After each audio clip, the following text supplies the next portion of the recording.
3 astuces par rapport aux écrans. Non, c'est pas un écran, c'est une grosse ampoule. La première astuce, c'est de ne pas diaboliser les écrans. Nous allons donc éviter les interdits. Parce que les interdits, les enfants ont envie de les transcender. C'est d'ailleurs aussi valable pour les adultes. Alors on va plutôt travailler sur des règles d'utilisation, des règles que nous allons construire en collaboration avec les enfants, parce que les enfants qui participeront à l'élaboration des règles seront mieux engagés dans l'application de ces règles. Et on pourra même mettre en place un tableau en disant, voilà, tant de minutes d'utilisation d'écran sont prévues pour tel jour, tel jour, tel jour. Voilà pour cette première astuce. Deuxièmement, c'est lui donner les clés de son organisation, et vous pouvez lui donner soit un sablier ou encore un timer qu'il va pouvoir activer par lui-même et savoir qu'il a par exemple des sessions de jeu entre 10 et 20 minutes et qu'il est nécessaire de faire des pauses entre les deux et qu'il y a une session finale qui est prévue à tel moment.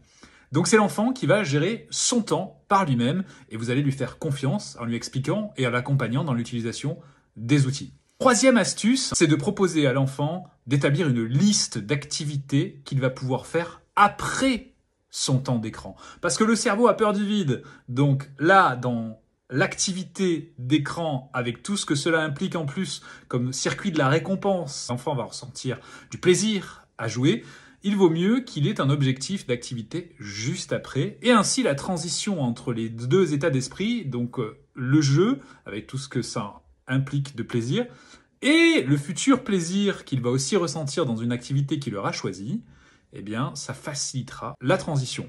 Voici pour ces 3 astuces autour des écrans. Dites-moi si cela vous a aidé, laissez-moi un petit commentaire et n'hésitez pas à partager cette vidéo pour me soutenir. À bientôt.